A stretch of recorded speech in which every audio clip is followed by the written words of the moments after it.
มาโรงแรมวุ่นวายมากวันนี้เรามีนัดเราก็เดินหนีเลย ไม่ทักไม่ทายไม่เอาไม่คุยทุกครั้งที่คุณจะต้องได้สกินเหล่านี้เนี่ยเราจะเริ่มทำสกินมั่วไม่ได้แล้วคืออย่าง Overwatch เนี้ยอย่างเวลาเรายิงใจกันแตกใช่ป่ะคือคนเขาแบบนั่งโมเดลชิ้นที่แตกแต่ละชิ้นด้วยมือโอ้แม่แต่ก็ได้เคลียร์มันทีเถอะ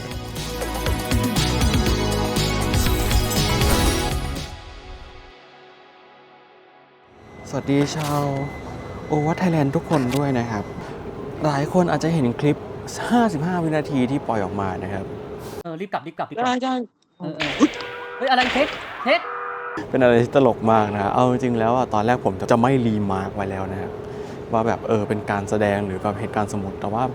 ตั้งไว้เผื่อเพราะว่าเผลอๆเดี๋ยวโดนฟ้องพรบคอมทำคนอื่นเขาตกอกตกใจกันหมดนะฮะแต่ว่าเรื่องรายละเอียดของการถ่ายทำหรือว่าแนวคิดอะไรเงี้ยเดี๋ยวผมอาจจะพูดคุยกันต่อหลังจากบินไปอเมริกาแล้วกันนะครับ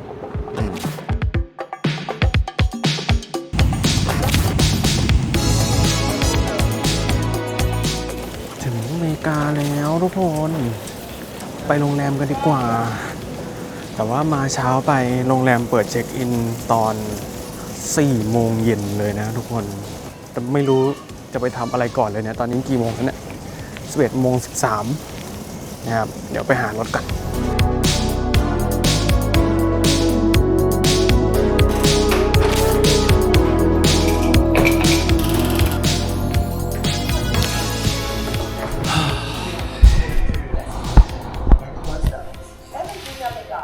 มาโรงแรมวุ่นวายมากเพราะว่ารอเช็คอิน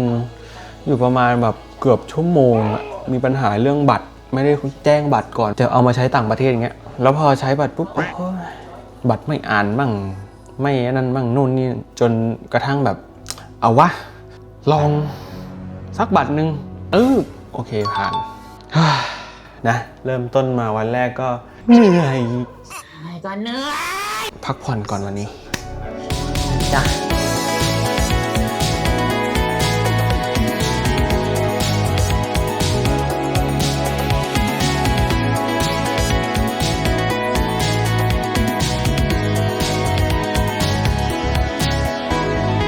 วันที่2แล้ว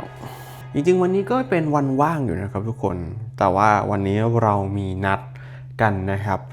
จะเป็นใครและที่ไหนเดี๋ยวค่อยว่ากัน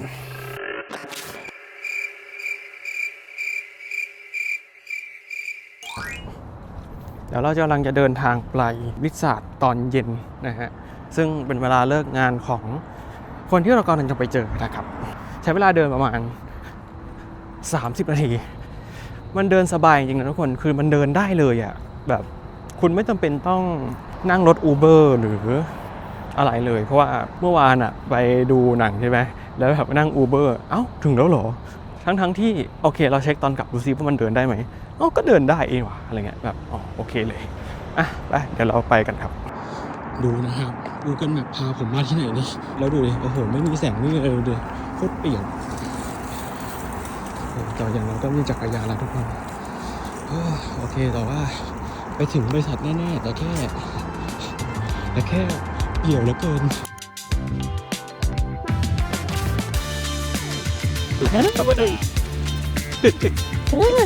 มีเห็ดปังอ๋อ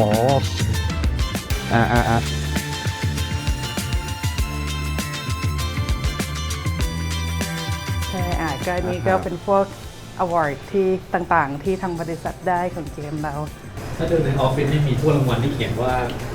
Thailand Game Show ด้วยนะใช่เหมือนเห็นอยู่ถ้วยอยู่นานแล้วถ้วยจาก TGS ไทยประมาณนั้นก็ช่วงที่โอเวอร์วอทยังช่วงที่โอเวอร์วอทกำลังมาปังปืนเทรเซอร์อันนี้คือออกแบบ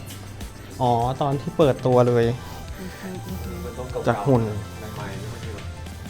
เดี๋ยวตอนไปอีกตึกจะพาไปดูไอ้ Statue Tracer นั้นน่ะ Tracer ยักษ์ที่เดินผ่านจนลืมไปแล้วว่า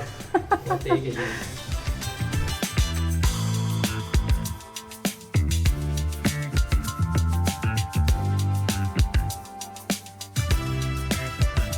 ส่วนตรงนี้เนี่ยเป็นพวกของขวัญ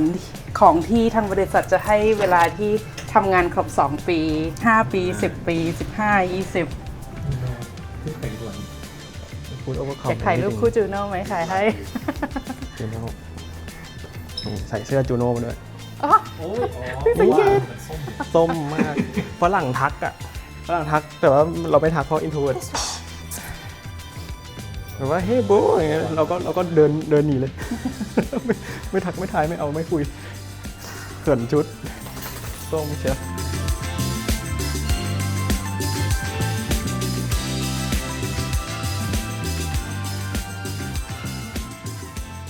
นี่อาหารครึ่งราคาสำหรับพนักงาน อ่า ถ้าไม่ครึ่งราคานี่จะเอาแซนด์วิชมากินเอง เพราะว่าไวน์ของคงช่างแพง แพงจริง ใช่แต่ดึกๆเขาปิดหมดแล้วก็มาหยิบตรงนี้เอา แล้วก็มี Starbucks เป็นของตัวเองStarbucks ก็มีเมนูเฉพาะรู้สึกจะเป็นส่วนมากจะเป็นเดียมโลหรือไม่ ไม่มีเมนูโอวัตหรอพี่เขายังไม่คิดเหรอ จริงๆมันก็มีนะ แต่คือเราเป็นคนที่ไม่ได้ซื้อ Starbucks เนี่ย ก็ไม่แปลกแต่ว่าไม่แน่ใจว่าพรุ่งนี้จะมาสั่งไหน เมนูลับอยู่ตรงไหนไม่รู้เอาเป็นว่าเราไม่เคยซื้อ มันแพงครับ Starbucks ประมาณนี้ แค่นี้แหละ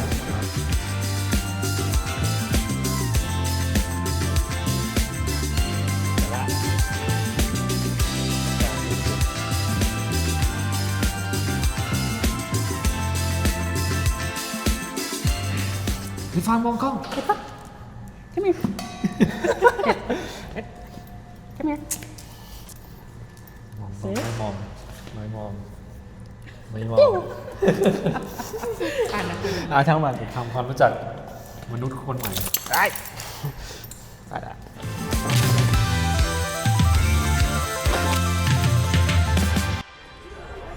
เวลาทีมกินเลี้ยงกันไปร้านอาหารไทย อ๋อชอบกินอาหารไทยกันเหรอฮะ แม่ก็ชอบแต่ว่าไม่ชอบไปเพราะมันแพง อ๋อ มีร้านหนึ่งชื่อร้านมะนาวอยู่แถวนี้อร่อยมาก ชอบไปถ้าเวลาที่บริษัทจ่ายให้ แต่ถ้าให้ไปเองไม่เอาทำเองดีกว่า แล้วพรุ่งนี้พี่ไม่ได้อยู่ในเซสชั่นของสปอตไลท์ป่ะหรือว่า เรามีบัตรได้ไป ก็คือได้ไปดูได้ไป เลยยังไม่ได้บัตร ยังไม่ได้บัตรอีกเหรอ สปอตไลท์เนี่ยนะพรุ่งนี้นะ ใช่แต่ผมมีบัตรแล้วไง แต่ว่ามีเซสชั่น Q&A กับ Developer อยู่ ก็เลยไม่แน่ใจว่าแบ ก็ บ ใช่แต่คือแบบเราไม่มีสเกดูเลยว่ามันตอนไหน ใช่ ถ้าเรามีเนี่ย ไม่รู้ ว่าเราต้องโชว์หัวไปตอนไหนบอกได้เลยเพราะว่าเราก็คงไปเดินป้วนเปี้ยนอยู่แถวนั้น เพราะว่าผมรีเควสต์ไปว่าแบบผมจะขอคุยกับเดฟไทยไว้อะไรเงี้ย ก็เลยแบบถ้าเกิดว่าเป็นเดฟ Q&A ก็จะอยู่ที่ 11 โมงครึ่ง คุณต้องเข้าใจว่าสุดท้ายผมก็คือเทคอาร์ตเลยนะ อืม ผมอาจจะไม่ อาจจะไม่ได้ลึกตรงถึงนั้น คือ หรือเปล่า บางทีอะผมรู้นะ แต่กูไม่กล้าตอบแทนพวกดีไซน์เพราะแบบผมถือว่าผมอยู่ฝั่งฮีโร่ผมก็จะรู้เยอะเกี่ยวกับฝั่งฮีโร่ไงแต่ว่าบางทีเราก็ไม่อยากไปตอบแทนฝั่งดีไซน์เพราะว่าถ้าเราอยากได้คำถามเกี่ยวกับฝั่งดีไซน์เกี่ยวกับฝั่งอาร์ตถ้าเราสามารถแบบถ้าเรามีคำถามในหัวอยู่แล้วอ่ะบางทีเราก็เลือกเดฟที่เขารู้มาตอบก็จะได้ เราก็มีข่าวคนเดียวที่พูดไทยได้หรือต้องมีเราแค่2คนที่พูดไทยได้เพราะถ้าเรา ก็พูดอังกฤษได้เหมือนกัน พูดอังกฤษได้แต่ว่ารู้สึกว่าถ้าเกิดว่าสตรีมไทยก็น่าจะต้องคนไทย ใช่จริงๆให้เราไปนั่งด้วยก็ได้ให้เราไปนั่งแปลก็ได้ ให้เราไปนั่งแปล งั้นพี่มาเลย งั้นพี่มาเลยดีกว่า ไม่ได้ไปไหนแล้วพรุ่งนี้ เพราะว่ามันเริ่ม 10 โมง ทั้งวัน 10 โมงยังขับรถอยู่เอาจริงๆตอนแรกที่เราไปงานสปอร์ตไลท์ครั้งแรกเนี่ยเขาก็ให้เราไปเพราะว่าไปเป็นตัวแปลให้อะเราเป็นคนนั่งแปลให้ แต่ถ้ากรณีแบบถามdeveloper เนี่ยคุณถามมาแล้วเดี๋ยวเราแปลภาษาอังกฤษเราพูดให้เขาฟังแล้วเราก็เป็นคนตอบได้ คนไทยจะได้ฟังง่ายๆแล้วไม่ต้องมานั่งใส่ซับไตเติลอะไรอย่างนี้ นั่นล่ะ ตามนั้น พูดถึงซับไตเติลแบบขยันมากนั่งแปลทุกวิดีโอ แปลเองด้วยไม่ขอโลเคอลไลท์ไม่ขอพี่เจนด้วย เพราะว่าพี่เจนน่าจะนอนอยู่แล้วแบบคลิปวิดีโอแล้วแบบให้ official localization มาทำให้แฟนเพจมันก็แปลกๆเนาะ ใช่ผมก็เลยแบบชี้แจงเลยว่า นี่ไง ผมนั่งแปลนะ คลิปสปอตไลท์นี่น่าจะโอเค น่าจะฟีดแบ็กโอเคอยู่ใช่ไหม เพราะเราคนนี้เราค่อนข้างเพย์เซฟมันจะไม่เหมือนปีที่แล้วที่ว่าไอโหมดสเตเดียมกับเพิร์กเนี่ย developer ไม่รู้หรอกว่าฟีดแบ็กมันจะออกมาเป็นยังไงถูกต้องไหมเราคิดว่ามันน่าจะเจ๋งอ่ะแต่สุดท้ายเราก็ไม่รู้ถูกต้องไหมเพราะมันเป็นโหมดใหม่เนี่ยคืออะไรที่เสี่ยงมากเพราะถ้ามันแป๊กปุ๊บ แป๊กปุ๊บก็แป๊กเลย ได้ ก็คือออกเลย แป๊กเลยทุกวันนี้มันดีไม่ดีสเตเดียมนี่ยังไม่รู้เลยสรุปมันสำเร็จหรือเปล่า จริงๆมันก็โอเคนะ มันเพลินแต่ต้องเข้าใจว่าสุดท้ายสเตเดียมมันเป็นโหมดที่มันค่อนข้างซับซ้อน ซับซ้อน แบบ จริง มันจะไม่ใช่โหมดที่เพลเยอร์เข้ามาเล่นใหม่หรือแบบพร้อม อะไรวะเนี่ย จข้ามาล่ อะไร ใช่เพราะงั้นโอเคสปอตไลท์ของปีที่แล้วเนี่ยมันอาจจะประสบความสำเร็จตรงที่ว่ามันมีอะไรใหม่เข้ามาในเกมถูกต้องไหมซึ่งมันไม่มีมานานแล้ว แต่ปีนี้ผมจะไม่บอกมันคืออะไรแต่เราค่อนข้างเพย์เซฟพอสมควรก็คือเชื่อว่าเสียงต้อนรับมันดีอยู่แล้วแล้วมันไม่เสี่ยงมากเสี่ยงเกินไปก็ไม่ดี เพราะว่าสิ่งที่เราเรียนรู้จากสเตเดียมก็คือโหมดใหม่เพลเยอร์อาจจะคิดว่าโอ้ต้องการโหมดใหม่แต่โหมดใหม่เนี่ยมันอาจจะส่งผลเสียต่อเกมมากกว่าที่คิดเพราะว่ามันต้องแบ่งคิวถูกต้องไหมแบบยกตัวอย่างอะไรอะถ้า Overwatch มีโหมด Quick Play มี Quick Play 6v6 ยิ่งโหมดเยอะเนี่ยคิวยิ่งนานขึ้น ยิ่งย่อยยิ่งแตกออกไป ยิ่ อี ง ก ย่อยคิวยิ่งนานเพราะว่าข้อดีของ Overwatch ก็คือเราล็อกอินเข้ามากด Quick Play เล่นได้เลยแล้วคิวก็เริ่มนานขึ้นพอมีโรคิวถูกต้องไหมเพราะว่าทีมก็ต้องมานั่งจัดโลกแล้วว่าใคร ล้า เล่ ง นอะ มื ไร อก่อนไป ไอแบบเดี๋ยวก่อนวางกระเป๋า จับหมามานี่หว่า ใช่ จริงลืม ข้อดีของ Overwatch เมื่อก่อนก็คือมันมีโหมดเดียวอาร์เคดก็มีคนเล่นบ้างไม่เล่นบ้างเบื่อQuick Playก็ไปเล่นอาร์เคด เข้ามานี่นอกจากมาบริษัทแล้วมีแผนไปไหนบ้างไหมคะ ไม่ครับมาที่นี่งานนี้งานเดียว งานเดียวอ๋อ อ๋อแต่ว่าดูหนังแล้วเรียบร้อยเมื่อวาน อ๋อที่อยู่ตรงสเปกตรัมพอดีใช่ไหม ใช่ตอนแรกผมแบบไม่คิดว่ามันจะใกล้ขนาดนี้ผมก็เลยอูเบอร์ไปอ้าวแป๊บเดียวถึงเลย อยู่แค่ตรงนั้นเดิน ผมก็ผมก็แบบโอเคตอนกลับผมเดินเอาแล้วกันโอเคเดินกลับรถจบเสียไป2 เหรียญกว่าบวกทิปอีก2 เหรียญแต่วันนี้มันมีอะไรทำบ้างวะสำหรับคนที่เพิ่งมาอเมริกาครั้งแรก ถ้าในโอไบเนี่ย ไปชายหาดอากาศกำลังดี ก็ แล้ว ไป นี่ ฮันติงตันบีชก็ได้ บีดนี่หาดดีนะยังไม่เคยไปเลย มีอาร์ตมิวเซียมก็โอเคถ้าตอนไปตอนมีอีเวนต์นะ ก็มีอะไรจริงๆให้ดู แล้วก็เออวันสเปกตรัม จริงคนมา LA ส่วนมากเขาก็ไปดิสนีย์แลนด์นั่นแหละ แต่ก่อนหน้านั้นพี่ทำตำแหน่งอะไรครับ ก่อนหน้าหมายถึงอะไร หมายถึงก่อนที่จะขึ้นเป็นซีเนียร์ก็คือเป็น ก็เทคอาร์ต เทคอาร์ตเหมือนเดิมเทคนิคอาร์ติสเหมือนเดิ ใช่ ม ตอนเราเข้ามาเรารู้สึกว่าเข้ามาตอนนั้นเป็นมิดเลเวล มิดเลเวล แล้วก็ผ่านมาปีนึงก็เป็นซีเนียร์เลยประมาณ 2 ปีก็ได้เป็นซีเนียร์ ซีเนียร์2มีเซียในวันก็ 2เอาจริงหน้าที่มันก็หน้าที่เดิมแต่ว่าตำแหน่งมันสูงขึ้นไง มีคนมาเสจถามเยอะขึ้น วันแม่งวันนี้มีติ้งทั้งวันอะ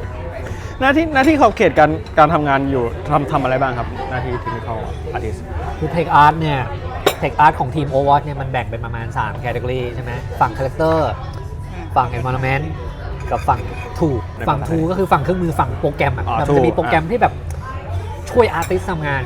อยากโปรแกรมช่วย export เวลาสมมุติงานที่มันต้องคลิก5 คลิกแผนก tool ก็บอกนี่ไงเหลือคลิกเดียวแล้วอะไรอย่างเงี้ยประมาณนี้มันอันนี้คือ simple ไงแต่ว่า tool เนี่ยก็จะยุ่งหน่อยเพราะว่า artist ทุก department VFX modeler animator ทุกคนเขามีแบบเขาต้องการปุ่มพิเศษ ซึ่งซอฟต์แวร์ส่วนมากเนี่ยเขาจะไม่ทำไอ้ปุ่มพวกนี้มาให้เราใช้หรอกถูกต้องไหมโปรแกรม Photoshop อาจจะมีมานาน 20-30 ปีแล้วแต่ว่าสุดท้ายเนี่ยทุกบริษัทก็ต้องการแบบเครื่องมือที่มันช่วยให้มันทำงานกับ engine ที่เราพัฒนาพอบริษัทเขาก็ทำ engine เองบริษัทไม่ใช่ Unreal อาจจะมีทีมที่ใช้แต่ทีม Overwatch ไม่ได้ใช้กันทีม เพ Overwatch ใช้ ราะว่าอย่าง engine โปรแกรมปกติอ่ะ คือเวลาเขาออกมามันต้องทำให้เป็น generate ให้ทุกคนใช้ได้ ทุกสตูดิโอใช้ได้ เพราะนั้นพวก Tool Sec Art ก็คือจะทำอะไรให้มันเป็นแบบ specialize ให้กับสตูดิโอของเราทีมของเรามากขึ้น นั่นแผนก tool นี่นาแผนก environment ทำอะไร เป็น environment แตกก็ทำ tools ด้วย แต่ว่าenvironment ก็จะพวกทุกอย่างที่เห็นว่าเป็นแบบอะไรที่เป็น dynamic ในฉากเนี่ยอย่างแบบยิงเก้าอี้แล้วเก้าอี้หักหรือว่าเห็นถ้าในสเตเดียมอย่างแบบที่มันมีเป็นกล้องอยู่ข้างหน้าที่แบบพอประตูเปิดแล้วกล้องก็ ไหลไป กล้องบิน อันนั้นเราก็ท อ๋อ ำ เขียนทั้งสคริปต์แล้วก็ทั้งเรกทั้งแอนิเมตทุกอย่างที่เป็น environment แล้วก็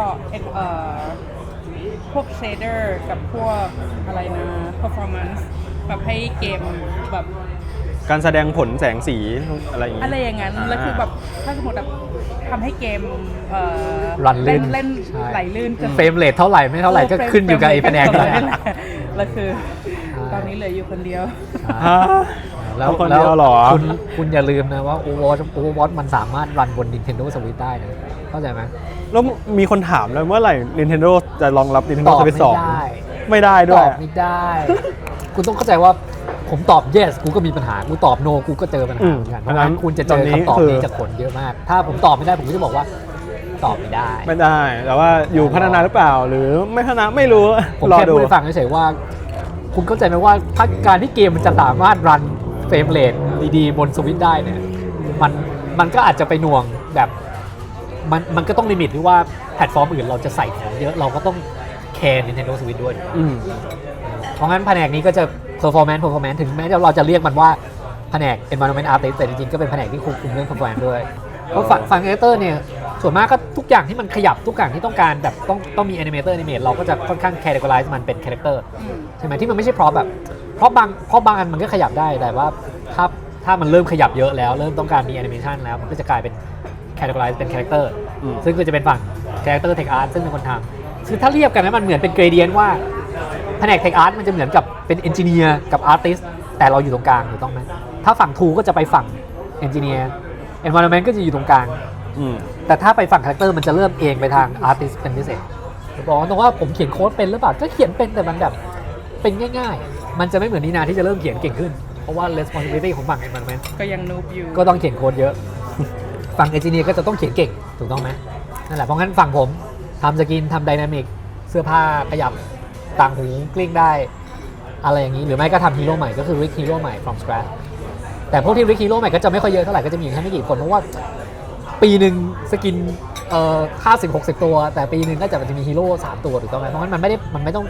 ต้องใช้ฝั่งฮีโร่เยอะขนาดนั้นเพราะงั้นฝั่งคาแรคเตอร์ก็จะมีฮีโร่แค่2คนแต่ก็จะมีคนอื่นทำด้วยบางทีแบบใจผมทำฮีโร่ทุกตัวก็เกรงใจชาวบ้านเขาเพราะว่าทุกคนอยากทำฮีโร่ถูกต้องไหม แต่ทำไมมีคาแรคเตอร์หลายคนจัง คาแรคเตอร์มันเยอะไง ทุ่มทำคาแรคเตอร์ของปีนี้กันเหรอครับตอนปีที่แล้ว ฮะ ทุ่มทำคาแรคเตอร์ไหม คาแรคเตอร์ส่วนมากจะใช้เวลาประมาณปีหนึ่ง ปีหนึ่งต่อตัวหรือว่า หมายถึงว่ามันไม่ได้แปลว่าทำตลอดปีนึงแต่ต้อง อ่าว างแผน pre production production ทำจนเสร็จ แล้วบางทีมันก็เสร็จก่อนแล้วก็แบบอาจจะรอสักเดือน2 เดือนก็พร้อมเลย แล้วก็ปล่อย ใช่แต่ว่าบางทีมันก็จะแบบสเกดูบางทีมันไม่มั่นคงถูกต้องไหมมันมีฮีโร่บางตัวที่แบบเราวางแผนไว้แล้วว่าจะปล่อยฮีโร่ A B C แต่บางทีไอตัว B เนี่ยมันใช้เวลานานเกินไอตัว C ก็เสือกต้องมาก่อนจะมีแบบนี้ตลอด แล้วก็ขยับออก ใช่ เลย ผมยังไม่สามารถพูดได้ว่าตัวไหนโดนเลื่อนตัวไหนไม่โดนเลื่อนเดี๋ยว คุณจะเป็น speculation ว่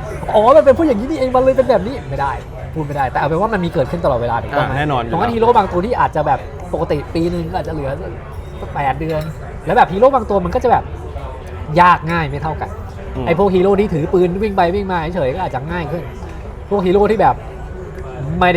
ใช่แค่ตัวละครมนุษย์ถือปืนเนี่ยก็จะใช้เวลานานขึ้นอะไรเงี้ยแบบเพราะเราทำสิ่งที่ไม่เคยทำมาก่อนถูกต้องไหมยกตัวอย่างฮีโร่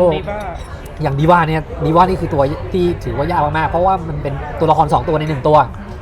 แล้วคุณต้องเข้าใจว่าเวลาทำสกินเนี่ยแค่ดีว่านึงทำสกินก็ยากขึ้นเพราะอะไรเพราะว่ามัน ทั้ง มี หุ่น พื้ ทั้ง ผิว ตัว มันมีทั้งหุ่นทั้งตัวมันคือเหมือนกับว่าคนปั้นก็ต้องปั้นแบบมากขึ้น ลองเทียบดูว่าปั้นเทรเซอร์1 ตัวเนี่ยมันไม่มีทางที่จะใช้เวลาเท่ากับดีว่าถูกต้องไหมดีว่ามันมี2 ตัวทำสกินแอส1 ตัวเนี่ยต้องปั้นบ๊อบแล้วแอสมีปืน2 ปืนใช่ไหม ยิ่งตัวใหญ่ยิ่งตัวใหญ่ยิ่งเยอะก็ยิ่งเยอะ เรามาตราถามว่าทำไมสกินมันใช้เวลาเยอะ จะพูดว่ามันได้สกินน้อยไม่ได้เดี๋ยวโดนด่าแต่คือแบบมันมีความไม่เท่ากัน เราต้องเข้าใจว่าโอวัตจุดแข็งของมันคือตัวละครเนี่ยมันไม่เหมือนกันทุกตัวถูกต้อง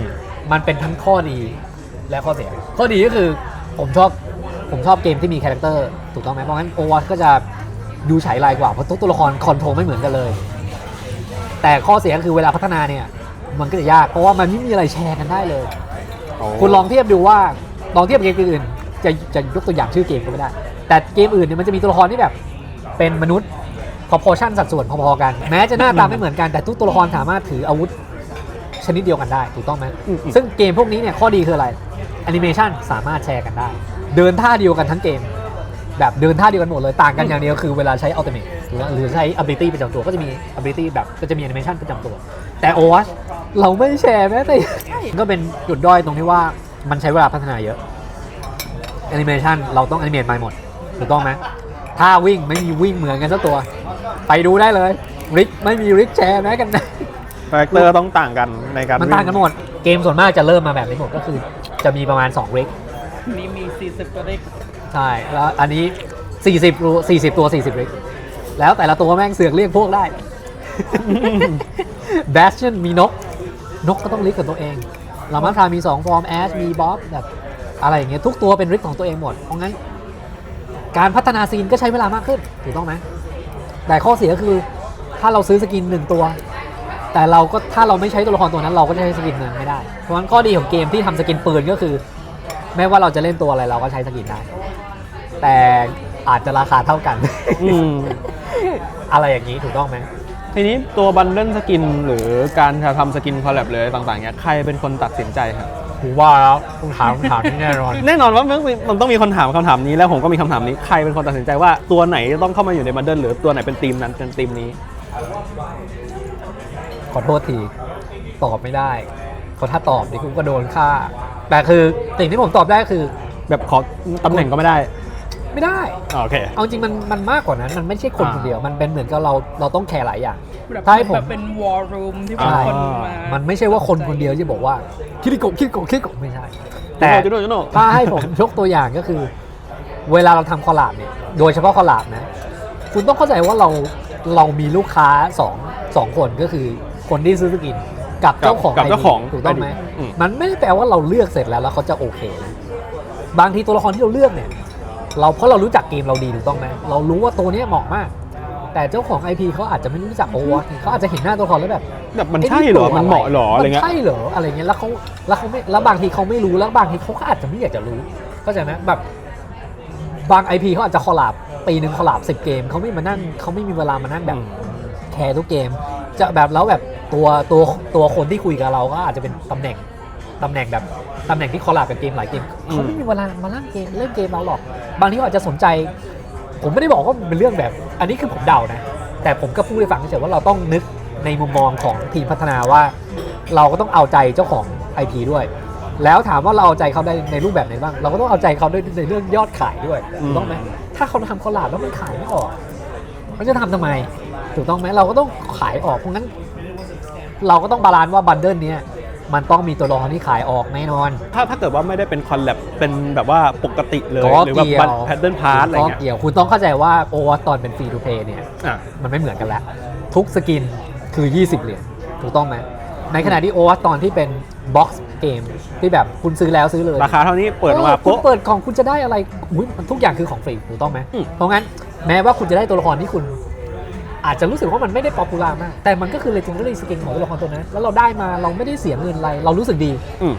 แต่มันไม่เหมือนกันแล้ววินาทีที่คุณต้องควักจ่าย20 เหรียญทุกครั้งที่คุณจะต้องได้สกินเหล่านี้เนี่ยเราจะเริ่มทำสกินมั่วไม่ได้แล้วเราจะเริ่มทำสกินแบบอยากทำอะไรก็ทำไม่ได้ผมบอกได้เลยว่าโอวัตตอนเป็นภาคแรกทีมแบบอยากทำอะไรก็ทำแล้วเวลาอยากทำอะไรก็ทำเนี่ยฟรีดอมเราตัวละครตัวนี้เราอยากให้ตัวละครที่ไม่ป๊อปปูล่าได้สกินเราทำได้สกินหนุมานทำได้ผมบอกได้เลยว่าถ้าเป็นโอวัตทูแบบช่วงปี2026เนี่ยไอสกินไทยเนี่ยทำไม่ได้หรอกเพราะว่าเราต้องมีใช่คุณลองนึกภาพว่าถ้าเวลาผมจะไปพิชแบบแผนกมาร์เก็ตติ้งว่าทำสกินไทยเถอะขอร้องถามว่าแผนกมาร์เก็ตติ้งต้องการอะไรต้องการ Data ว่าทำแล้วมันจะขายได้จริงหรือเปล่าถูกต้องไหม เขาเป็นไทยเยอะเท่าไหร่ใช่เขาไม่สนด้วยซ้ำว่าทำให้ตัวละครตัวไหนเขาอยากจะรู้ว่าการที่คุณต้องการ represent แบบ culture ของคุณเนี่ยผมเข้าใจแต่สุดท้ายสกินตัวหนึ่งถามว่าสกินตัวหนึ่งเนี่ยมันไม่ได้เราเสกขึ้นมาเรากดปุ่มปุ๊บสกินหนุมานเสร็จแล้วคุณรู้ไหมว่าสกินตัวหนึ่งต้องใช้อะไรบ้างต้องใช้แผนกมอเดลเลอร์กี่ชั่วโมง เดี๋ยวคอนเซปต์ก่อน ใช่คอนเซปต์กี่ชั่วโมง คอนเซปต์ มอ คอ เด น ลเล เซ อ ป ร์ ต์ กี่ แล้ว ชั่วโม ส่ง ง กลับไปแก้แล้วแก้ เราคอไลท์อีก ใช่โลคาไลซ์อีกแผนกเทคอาร์ตทำเสร็จต้องใช้แอนิเมชันไหมทำเสร็จจะไปขายบันเดิลไหมจะลงแบทเทิลพาสจะลงช็อปคุณต้องว่า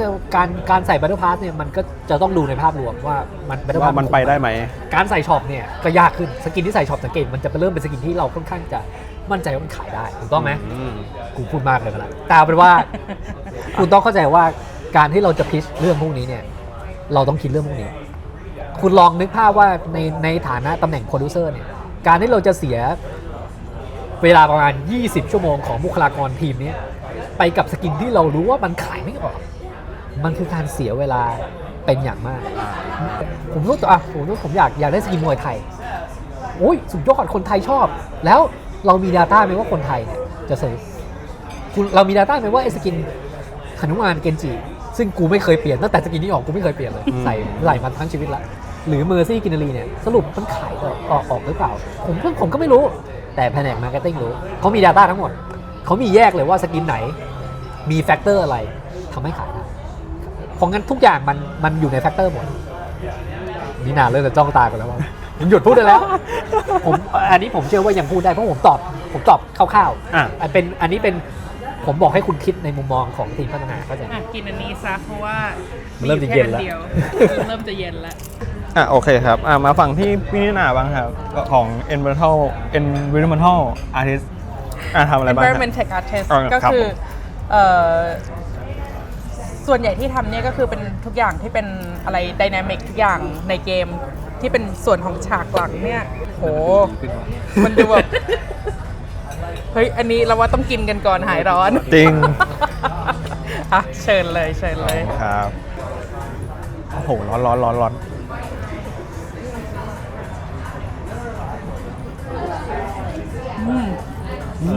ขออนุญาต ว้าวโหอร่อยมากเราว่าถ้าจะกลับมาร้านนี้นะมากินในเนี้ย เนื้อแซ่บเลย ก็ environment ก็อย่างที่ว่าคือของที่เป็น dynamic บางทีก็แบบทำ visual effects บ้างเขียนสคริปต์บ้างอะไรทุกอย่างที่แบบมีอะไรที่แบบเหลือที่ต้องทำเพื่อให้ environment ให้ฉากมันสมบูรณ์ให้แมปมันสมบูรณ์นะก็หน้าที่แล้ว แต่หลักๆที่แบบต้องทำเลยก็คือแบบพวก performance คือทำให้เดี๋ยวนะ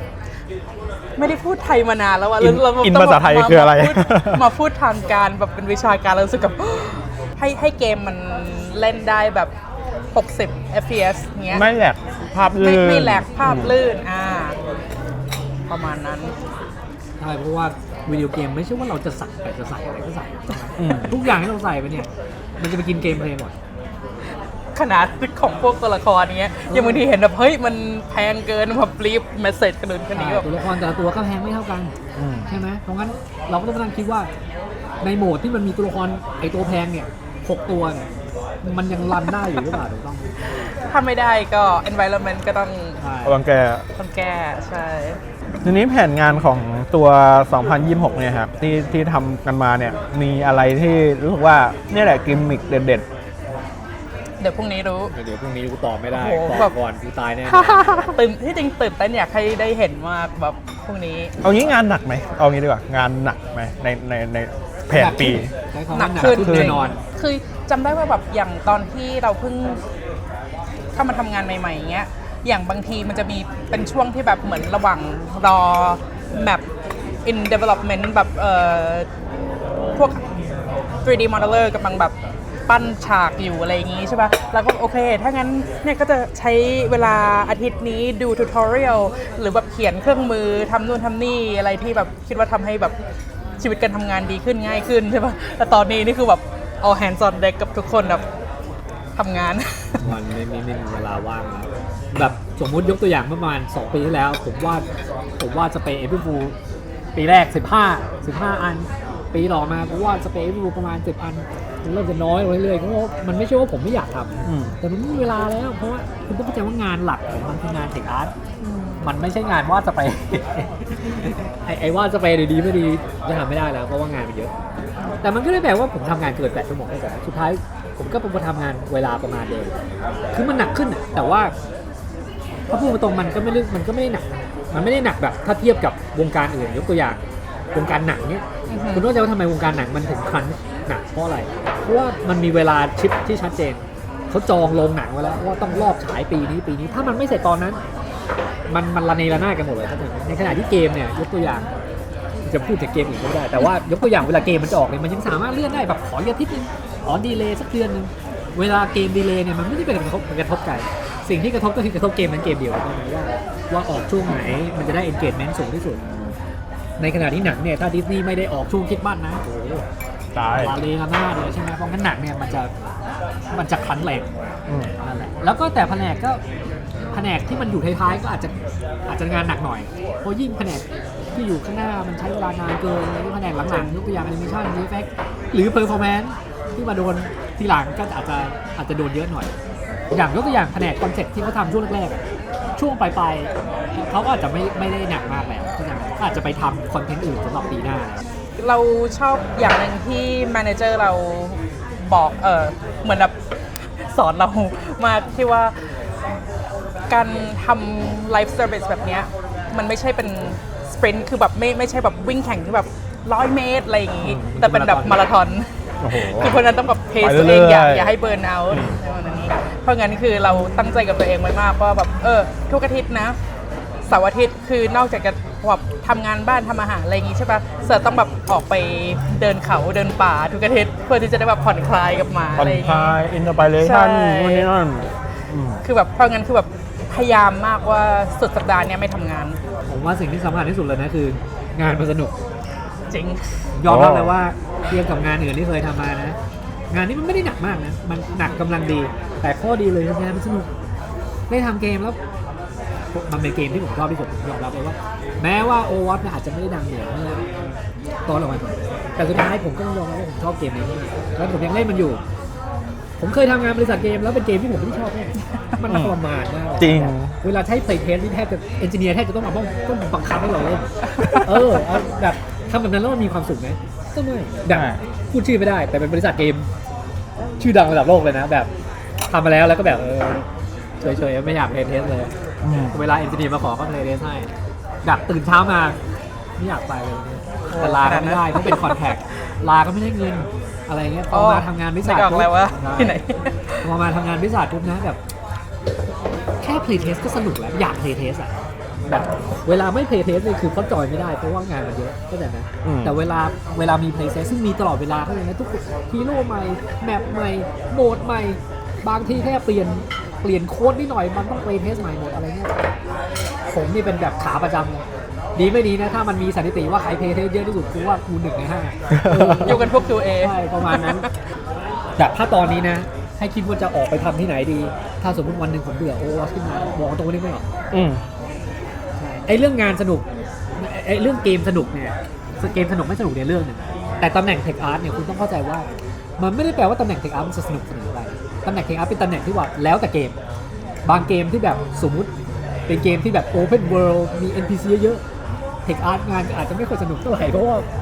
วันๆเราต้องไปนั่งทำต้นไม้ใบหญ้าหรือไม่ก็ก้อนหินนี่เราต้องเดินโลกยิ่งใหญ่มันยิ่งเราจะโฟกัสมากไม่ได้ถูกไหม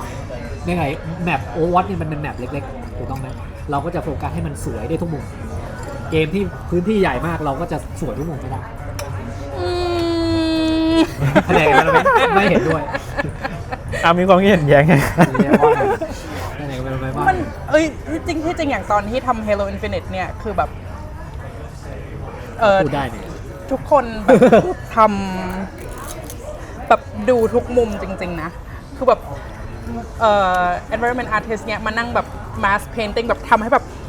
อันนี้นะต้องแบบมีสนิมลงมาอย่างนี้ เพราะว่าตรงนี้แบบอยู่ในถ้ำซึ่งแบบจะมีน้ำหยดลงมาหรือจะอะไรอย่างเงี้ยแบบทุกจุดจริงๆนะเราสู่ของคนที่ชอบเป็นวันเป็นจริงอาจจะมีเป็นสนุกเป็นคนที่ชอบคาแรคเตอร์ถูกไหมถ้าสมมุติให้ผมไปทำตำแหน่งนี้นานนะถึงแม้จะเป็นเทคอาร์ตเหมือนกันนะกูก็คงเฉาตายไปเรานี่ไม่เอาคาแรคเตอร์ถูกต้องคือชอบดูคาแรคเตอร์นะแต่ว่าไม่ชอบทำงานกับคาแรคเตอร์ประมาณนั้นเห็นไหมมันแล้วแต่คนเพราะว่าการที่โอวัตสำหรับผมเนี่ยคือมันเกมเราก็เล่นเกมเราก็ชอบแล้วเป็นตำแหน่งที่เราชอบด้วยเพราะว่างานคาแรคเตอร์เนี่ยเกมที่ทำคาแรคเตอร์แบบไม่เหมือนกันสักตัว4 ตัวเนี่ยผมงานโปรดกูเลยวินาทีนี้มันเริ่มจะเหมือนกันทุกตัวเมื่อไหร่เริ่มจะใช้ริกเดียวกันเมื่อไหร่งานผมก็จะเริ่มน่าเบื่อขึ้นเริ่มเบื่อแล้วแบบสำหรับตำแหน่งเทคอาร์ตเรามันเป็นตำแหน่งแก้ปัญหายิ่งปัญหามันน่าตื่นเต้นเราก็ยิ่งชอบฮีโร่ยากๆนี่ชอบเลยอยากทำนั่นแหละเพราะว่ามันฟูลฟิลตำแหน่งแบบตำแหน่งเทคอาร์ตมันคือตำแหน่งแก้พัซเซิลแบบเนี่ยคือสิ่งที่เราอยากทำไม่รู้ต้องทำยังไงไปหาวิธีมานั่นแหละตำแหน่งเทคอาร์ตที่จริงอย่างที่ตะกี้บอกว่าถ้าต้องทำพวก environment อย่างสำหรับเกมใหญ่ๆเงี้ยคงเบื่อตายเพราะว่าต้องแบบมานั่งทำต้นไม้ใบหญ้าที่จริงจะบอกว่าสนุกมากชอบมากก็ดีมันก็มีคนแบบนี้มันต้องหาวิธีเพราะแบบใครมันจะมานั่งแบบเอาหญ้าปักทีละต้นทีละใบอะไรอย่างงี้ใช่ป่ะเพราะนั้นคือโอเคหรือว่าเรามีสโคปเกมว่าต้องแบบเป็นอย่างนี้ถ้างั้นเราเขียน tool ที่จะเป็นแบบ procedural placement แต่เสร็จแล้วให้ artist เนี่ยสามารถเข้าไปแล้วแบบย้ายอะไรได้อะไรอย่างนี้ หรืออย่างแบบที่เราเขียน tools เมื่อปี 2 ปีก่อน คืออย่าง Overwatch เนี้ยอย่างเวลาเรายิงใจกันแตกใช่ปะก่อนหน้านั้นอ่ะคือคนเขาแบบนั่งโมเดลชิ้นที่แตกแต่ละชิ้นด้วยมืออะแล้วเราแบบ จริง breakable No. That's not for me so เราก็เลยเขียนเครื่องมือที่จะทำให้แบบเหมือนเราลากเส้นไปบนหน้าจอว่าเราอยากให้แตกตรงไหนใช่ป่ะสำหรับมันก็จะแบบแตกตรงนั้นแล้วเราสามารถใส่ noise เข้าไปได้ว่าแบบอยากให้แตกแบบเหมือนหินหรือว่าแตกเหมือนเป็นแก้วอะไรเงี้ยเพราะนั้นคือแบบเรารู้สึกว่าทุกวันคือเป็นแบบเข้างานไป troubleshooting อะไรใหม่ๆให้ได้คิดได้ทำตลอดเวลาถึงไม่เบื่อถึงได้ชอบ environment ประมา เค ณ ย นั้ เห็ น นเวลา level design เขาทำนี่มันเหมือนเล่นเดอะซิมกำลังจัดบ้านอยู่วางตรงนี้วางต้นไม้ตรงนี้มุมนี้สวยมาก จริง เลย ดี ไม่ นะ ใช่แค่สวยไหมแต่แบบนำสายตาผู้เล่นถูกไหมแล้วสามารถกระโดดสูงไปหรือเปล่าอะไรแบบโอ้ โอวัตนี่จะมีขนาดประตูว่าลิมิตสูงได้แค่ไหน เพราะว่าตัวละครมันจะได้เดินผ่านได้ถูกต้อง แล้วเดินไปติดอย่างเงี้ย ใช่มันดีนะเดี๋ยวแบบบางแมปที่แบบสะพานต่ำไปเราก็แบบเฮ้ย ไม่ได้ กำแพงเหมยเริ่มจะทะลุแล้วไม่ได้แล้วแต่มันจะมีขนาดเฉพาะอยู่ ประมาณนั้นครับ นั่นแหละ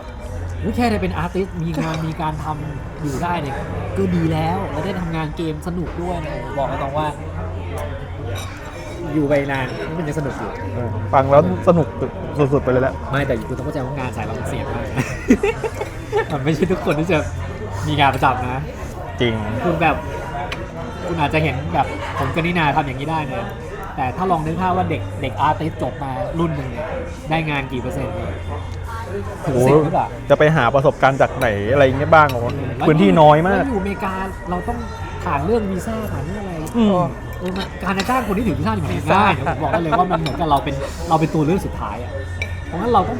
เราจะทำไงที่เป็นตัวเลือกสุดท้าย ตามกฎหมายด้วยเพราะว่า ตามกฎหมายเราต้องเป็นตัวเลือกสุดท้าย ใช่เพราะคนทำงานในอเมริกาก็คือจะต้องแบบ the first อเมริกันก่อนอยู่แล้ว ใช่ยิ่งตอนนี้เนี่ยยิ่งอย่างนั้นเลย ยิ่งทักเลย เขาทำทุกอย่างเพื่อให้มันยากขึ้นคุณอย่าคิดว่าโอ๊ยได้มาสัมภาษณ์เด็กแล้วอยากทำแบบนี้มั่งผมเตือนไว้เลยว่า คุณต้องพร้อมรับความเสี่ยงของมันนะถูกต้องไหม ที่จริงตอนนี้ถ้าใครถามคือเราบอกว่า อย่าทำเอง ไม่กล้าแนะนำนะ เพราะว่ามันแบบอิ่มตัวมากแล้วเศรษฐกิจไม่ดีอ่ะ อืม ดีไม่ดีทำในไทยน่าจะหาง่ายกว่าแต่มาอยู่ที่นี่มันยากนั่นแหละแบบผมมันจะมีญาติมาหาตลอดเอ้ยอยากแบบญาติอยากเรียนแบบแท็กเรียนที่ไหนดีจบไปจะได้งานไหมแล้ว Run บอกคนตรงว่าผมไม่ก ไม่ ล้า ไป ไม่กล้าต่อให้ผมสามารถไปติวเตอร์เขาตัวต่อตัวได้นะ มันแล้วแต่คนจริงมันแล้วแต่คนจริงถามว่าตอนผมเรียนเนี่ยผมคิดว่าจะได้ทำงานแบบนี้ไหมไม่มีใครมองอนาคตออกตอนผมเรียนนี่ผมยังเป็นแอนิเมเตอร์อยู่เลยไม่ได้เป็นไทยอาร์ตแล้วจู่ๆบางวันผันไปผันมาก็ได้เป็นไทยอาร์ตเฉยแค่เกลียดด้วยซ้ำแต่พอได้ลองเรียนแล้วเอ้ยมันสนุกดีว่ะ แล้วพอมันสนุกแล้วมันได้งานด้วยแล้วงานแบบจะใช้คำว่าหาง่ายก็ไม่ถูกต้องบอกว่า ง่ายกว่า ง่ายกว่าเพราะตำแหน่งหลังม่านเนี่ยหายากหาคนยากอยู่ครับเพราะทุกคนอยากเป็นตำแหน่งซูเปอร์สตาร์อย่างคอนเซ็ปต์ Concept อาร์ต artist โมเดลเลอร์คาแรคเตอร์ดีไซน์สตอรี่บอร์ดอาร์ติสต์แอนิเมเตอร์ ใช่ ถูกต้องไหมในไหนตำแหน่งหลังม่านแบบอย่างเทคอาร์ตตำแหน่งกาวผมไม่ได้เมากาวแต่คือตำแหน่งที่เหมือนกับบริดจ์แต่ละดีพาร์ตเมนต์เข้าด้วยกันมันจะหาคนยาก เพราะว่ามันไม่ชัดเจนเป็นตำแหน่งที่มันค่อนข้างจะเวกอะเป็น umbrella term เพราะว่า Tech Art ของบริษัทอาจจะทำ1 2 3อย่างที่เราพูดได้ฟังแต่ Tech Art ของบริษัทอื่นอาจจะทำ4 5 6 จริงว่าอย่าง แล้วแต่ Tech Art อ่ะดูของแต่ละบริษัทอ่ะแต่ละ job posting ไม่เหมือนกันสักอันอ่ะ นั่นแหละเพราะงั้นการจะบอกว่าอ๋อผมเรียนอยู่ผมอยากจะเป็น Tech Art ทำยังไงก็บอกคุณเตรียมยังไงก็ไม่มีประโยชน์คุณต้องรู้ว่าคุณอยากจะ apply ที่ไหนถูกต้องแบบถ้า apply OWASP เราอาจจะต้องเรียน rig หนักหน่อยแบบ rigging หนักหน่อยเพราะว่าจริงๆตำแหน่งเนี่ยมัน 80% rigging จะเรียกว่าเป็นลิกเกอร์เลยก็ได้เพราะว่าจริงๆตำแหน่งลิกกิ้งเขาก็เรียกว่าเป็นลิกเกอร์แต่ทำไมที่นี่เรียกเทคอาร์ตก็เพราะว่ามันไม่ได้มีปริมาณริกมากพอที่จะสามารถจ้างริกเกอร์ฟูลไทม์ได้นั่นแหละเพราะงั้นเทคอาร์ตมันก็เลยเรียกเทคอาร์ตเพราะว่าเราทำลิกไดนามิกสกินแล้วก็วาดสเปรย์นิดหน่อย นั้นแค่แท็กกี้แหละ อันนี้เฉพาะเราแต่ข้อดีของบริษัทคือแม้จะเป็นบริษัทใหญ่เนี่ยเขาก็ยอมให้เราทำสิ่งที่เราอยากทำนะยกตัวอย่างเพื่อนนินาที่เป็น environment artist ทรยศหนีไปอยู่ฝั่งคาแรคเตอร์อย่างผมที่อนิเมตเป็นผมก็ได้อนิเมต ดุกดิกตัวเล็กๆแบบมีอะไรเล็กๆแอนิเมตที่มันไม่ค่อยสำคัญมาก อืม ผมก็ช่วยแอนิเมตได้ แต่ให้ผมไปแอนิเมตฮีโร่เลยโอ้ยเยอะเลยมันยากเกิน เฮ้ยเราก็ได้ทำแต่สนุกเหมือนกันอย่างทุกทุกทีที่มีแมปใหม่มาเนี้ยก็จะแบบถามว่าเอ้ยมีไอเดียอะไรดีๆไหมอย่างแบบบางทีแบบเอาอีสเตอร์เอ็กใส่เข้าไปในแมปตรงนู้นตรงนี้อะไรเงี้ยบางอันคนยังไม่เจอเลย อวดได้ใช่ไหมว่าไอ้โมบ้าทีในแมปสเตเดียม อ๋ออันนั้นมีคนเจอแล้ว ไม่แต่อันนั้นนี่นาเป็นคนทำนะครับ อืม อ่า เป็นพร็อพแรกที่สามารถกด F แล้วมีอะไรได้อยากให้มีอย่างนี้เยอะๆเลยไอ้พร็อพตกปลานี่นาก็ได้ทำไอ้ตก ซ่อ ป ม ลา ซ่อมบัค ใช่ ไออันนั้น Alex อเล็กซ์เป็นคนทำไอ้ ออก ที่มัน ไป อยู่ แล้ว ในแอนตาร์กติกา อืม รู้ไหมว่าถ้ายิงแล้วมีปลาทองโผล่มาอัตราเกิดกี่เปอร์เซ็นต์ โอ้โหไอ้ตรงหลุมๆตรงนั้นนะ เออ อ๋อก็ยิง ยิง เรื่อยๆไปเลย จะมีปลาทองโผล่มา ไม่เคยเจอเลยเจอแต่ปลาปกติ ไปแมปนั้นที่ไรบังเอิญเจอปลาทองมาหรอ ทีนี้เส้นทางการเริ่มต้นของพี่พีคือตอนก่อนจะมาทำงานเลยเอาเริ่มต้นเลยแบบมันยังไงต้องมายังไงได้จนถึงทุกวันนี้ ตอนแรกเนี่ยรู้ว่าอยากทำอาร์ตใช่ปะก็เลยไปโรงเรียนที่นิวยอร์กแต่สำหรับแบบเฮ้ยสตูดิโออาร์ตมันไม่ใช่อะถ้าเราจบมาสาขานี้เนี่ยต้องแบบกลายเป็นแบบ starving artist อะไรอย่างงี้แน่เลย ก็เลยพอ โทรมาหาพี่สาวร้องไห้ พี่บอกเฮ้ยเนี่ยลองมาดู สายอาร์ต โรงเรียนที่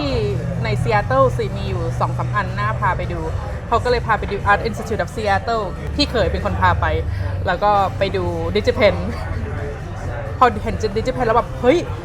ทุกอย่างที่แบบของโรงเรียนนี้นี่มันแบบใช่เลย เกิดหน่อยไหมดิจิเป็นคือโรงเรียนอะไร มันมี อ๋อ มันมีความแปลกก็คือมันเป็นโรงเรียนเกมดีไซน์ มันจะมีคณะเอนจิเนียร์อาร์ตแล้วก็ ดีไซน์ เกมดีไซ ซาว น์ น์ คือสามารถมันเจ๋งตรงไหนมันเจ๋งคือ ถ้าเอาไอ้3 ดีกรีนี้รวมกันมันก็คือบริษัทเกมถูกต้องไหมแบบนักเรียนว่างๆไม่ทำอะไรทำเกมก็ดีกว่า มีเอนจิเนียร์พร้อม มีอาร์ติสพร้อม ไม่มีอาร์ติสเดินไปเดี๋ยวก็เจอใช่ไหมมันโรงเรียนอื่นเขาจะแบบแยกเป็นดีกรีซึ่งมันจะไม่สามารถฟอร์มทีมได้ดิจิเป็นจุดขายของมันเลย อันนี้เราไม่ได้โปรโมทโรงเรียนนะ จุดขายของมันเลยคือมันทุกคณะมันพร้อมที่จะฟอร์มเกมทีมทำเล่นๆก็ได้ทำเอาจบก็ได้ คือตอนที่จบมาเนี่ยคืออย่างน้อยๆ ได้ทำ3-4 เกมแล้วอะแต่ละคนมันก็แต่แล้วก็อย่างที่ว่าคือตอนแรกอยากเป็นแอนิเมเตอร์ใช่ป่ะแต่เสร็จแล้วพอ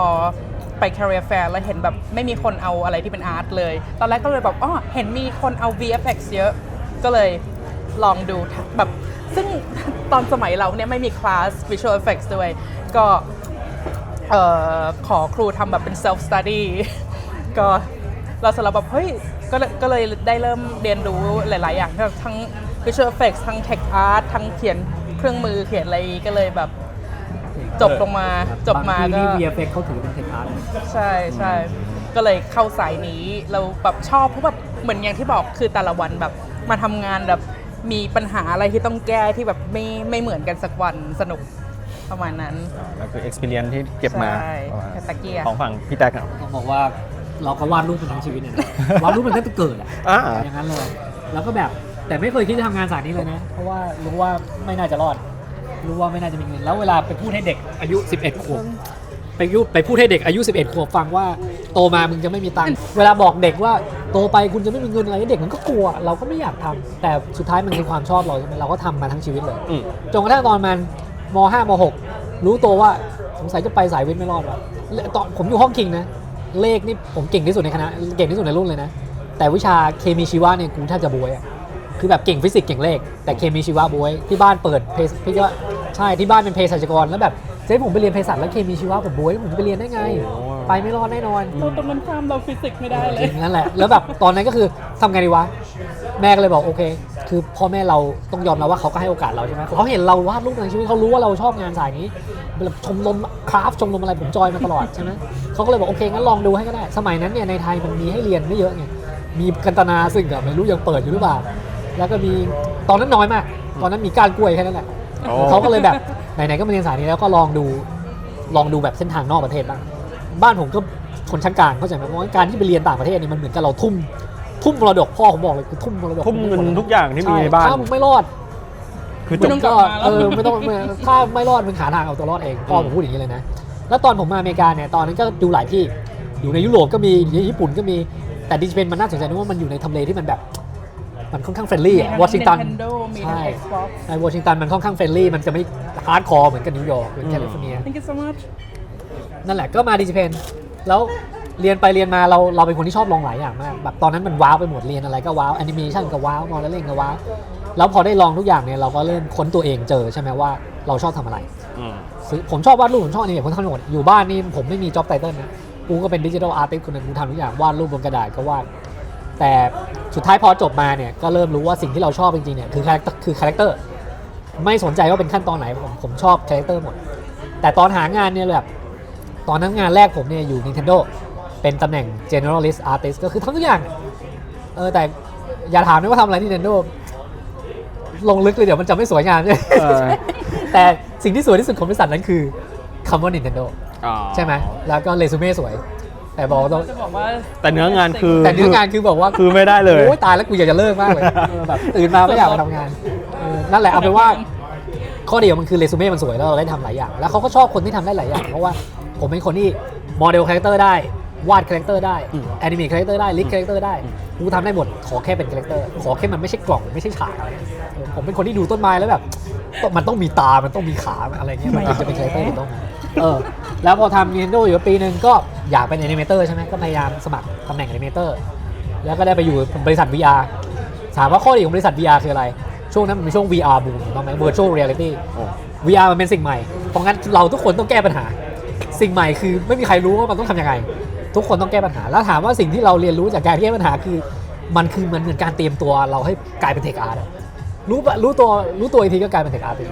เพราะว่าเราต้องมานั่งทำงานกับเกมเอนจิน VR มันเป็นเรียลไทม์ถูกต้องไหมมันไม่ใช่เกมก็จริงแต่เราต้องใช้เกมเอนจิน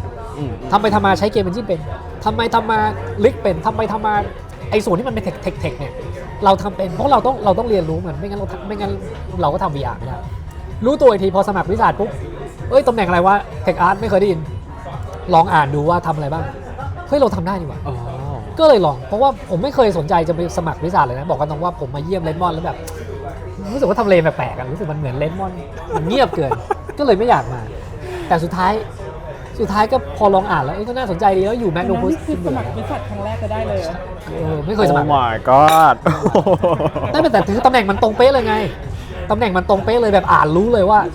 กูได้แน่เลยแบบกูทำได้แล้วมีรีเฟอร์รัลด้วยเพราะว่าตอนนั้นคอนเนคชั่นเราเริ่มจะมีพอสมควรแล้วเรารู้จักคนที่ทำงานอยู่ทีมออสเราก็ถามว่าไอ้ตำแหน่งนี้มันทำอะไรถามหน่อยได้ไหมอยากรู้แล้วพอมันรู้ปุ๊บนะมันเอาเดโมเรลเราไปโชว์ให้หัวหน้าเลยตอนนั้นกูยังไม่รู้กูจะสมัครหรือเปล่าเขาออกจากทีมโออสไปอยู่เดโมเปลี่ยนเป็นโมเดลเลอร์จากเทคอาร์ตเป็นโมเดลเลอร์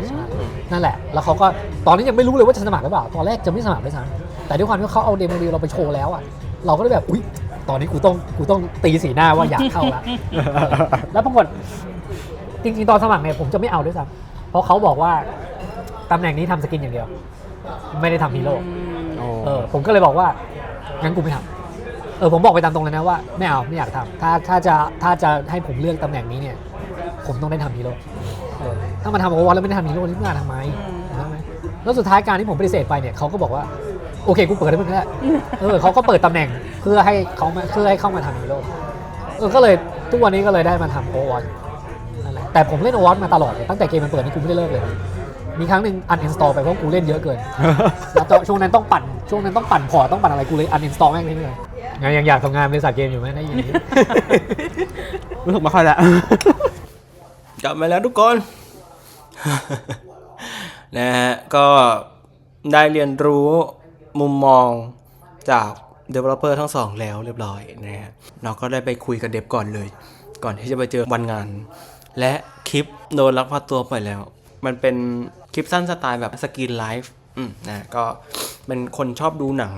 แบบพวกสกรีนไลฟ์ช่วงเซิร์ชหาไม่หายหรือว่า missing อะไรเงี้ยหรือ mercy 90 นาทีสั่งตายอะไรเงี้ยนะครับถ้าใครเคยดูก็จะรู้สึกว่ามันเป็นหนังแนวนั้นนะครับแล้วผมก็จะไปนอนเจอกันพรุ่งนี้ครับวันนี้เป็นวันที่4กุมภาพันธ์นะครับหรือเป็นวันที่3ของการมาวันนี้นะการมาทริปครั้งนี้นะฮะก็เป็นวันสปอตไลท์แล้วนะครับต้องลงไปอีกนิดจะลงไปกินข้าวเช้ากันนะครับที่วิสาทแคมปัสนะก็เมื่อวานไปเยี่ยมเยียนมาแล้วแต่ว่าเป็นช่วงเวลาที่แบบฟ้ามันมืดแล้วนะฮะตอนนี้ก็จะไปแบบฟ้าสว่างโอเคเ ดี๋ยวไปกัน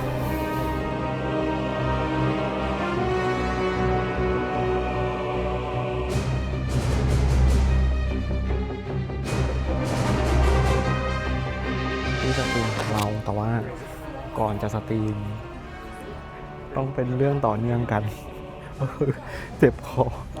โดนวิโดเตะคอนะฮะแต่ว่าเดี๋ยวค่อยทำเอาแผ่นแปะตาเสือมาปวดคอนะฮะแต่ว่าเดี๋ยวขอเซตสตรีมก่อนนะเดี๋ยวค่อยว่ากัน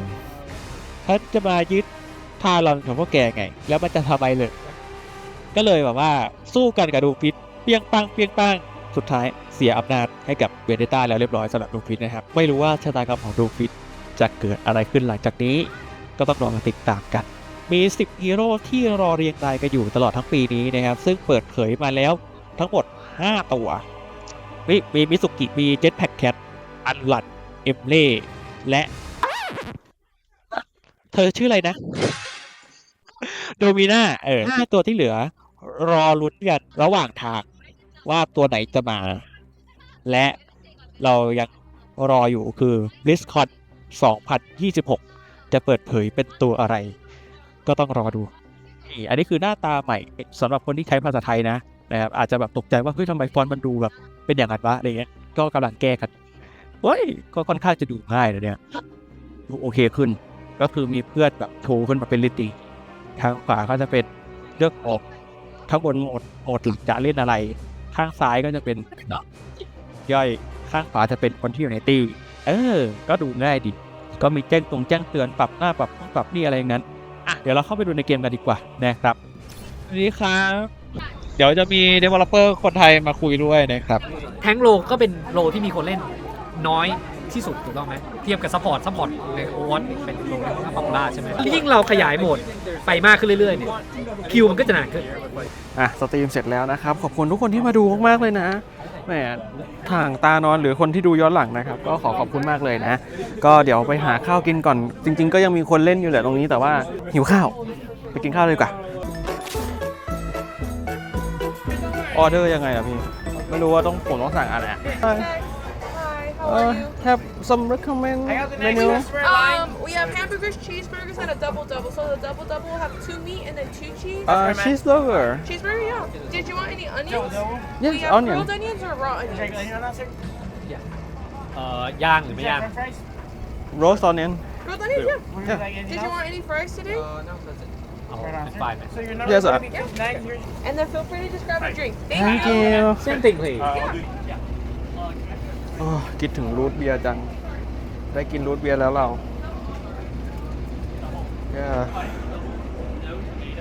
ไม่ได้กินรูทเบียร์นานแล้วได้กินสักทีมาอเมริกาต้องกินรูทเบียร์ไม่รู้ทำไมปีนี้หนาวแป๊บเดียวเองวะนี่ร้อนแล้วหรอร้อนแล้วเนาะแคลิฟอร์เนียก็ประมาณนี้แหละแต่เรามาจากไทยแลนด์ไงอันนี้คือร้อนแล้ว17 องศา15 องศาชิวๆมาแบบคนไทยก็อย่างนี้แหละกลับไทยปุ๊บนี่เดินออกจากบ้านมาอยากเดินกลับเข้าบ้านแต่ไทยมันร้อนเกินแคลิฟอร์เนียแพงไทยก็อยากมาแถวนี้อินดัสทรีมันอยู่แถวนี้อากาศก็ดีย้ายไปรัฐอื่นเนี่ย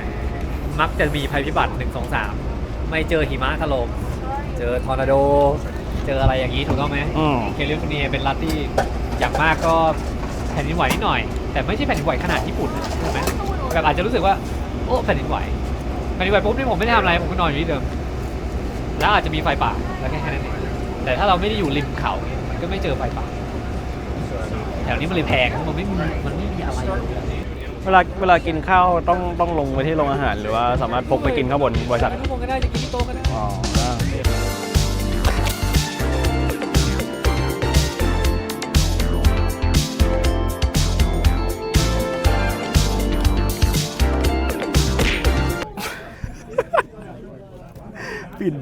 ฟินมันไม่หยุดจริงๆฟินแม่ก็ได้เคลียร์มันทีเถอะ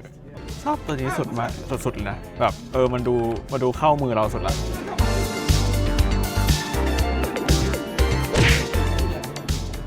จับสแกนกูดูดิ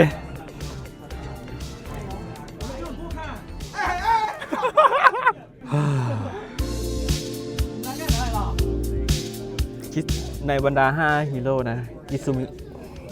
พูดได้แค่นี้ ตัวอื่นไม่เล่นนะเจ็ตแพ็กแกตอะไรเนี่ย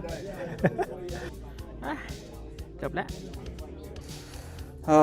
จบไปแล้ววันหนึ่งนะครับทุกคนก็เป็นวันที่ถามว่ามันเหนื่อยมันก็เหนื่อยนะ นี่มาร์กหน้าเนี่ยผ่อนคลายตัวเองสุดๆนะฮะก็จริงๆมันก็คือจบงานแล้วแหละนะครับจบงานสปอร์ตไลท์แล้วแต่ว่าพรุ่งนี้มีอีกหนึ่งภารกิจที่ต้องทำนะครับซึ่งในคลิปบล็อกนี้จะไม่ได้ถ่ายมาให้ดูนะครับเพราะว่ามันเป็นเรื่องของความลับนะฮะส่วนที่ทางคอมมูที่จะเกิดขึ้นต่อไปนี้นะครับจะมีอะไรสนุกๆเยอะแยะมากมายเลย ถ้าเป็นไปได้ใครอยากจะทำคอมมูนี้ต่อก็ลองติดต่อเข้ามานะฮะ เปิดรับคนใหม่ๆเข้ามาทำบ้างนะฮะเกมมันก็กี่ปีแล้วล่ะ10 ปีแล้วสุดท้ายขอบคุณจริงๆนะครับขอบคุณทุกคนที่ติดตามเพจไม่ออฟฟิเชียลนี้นะครับย้ำว่าเพจมันไม่ได้ออฟฟิเชียลนะทุกคนมันคือแฟนเพจที่ทำโดยผมนะแล้วก็คนช่วยเหลืออีกมากมายที่เข้ามาร่วมเป็นคอมมูนด้วยกันนะครับขอบคุณจริงๆครับสำหรับคลิปวันนี้ก็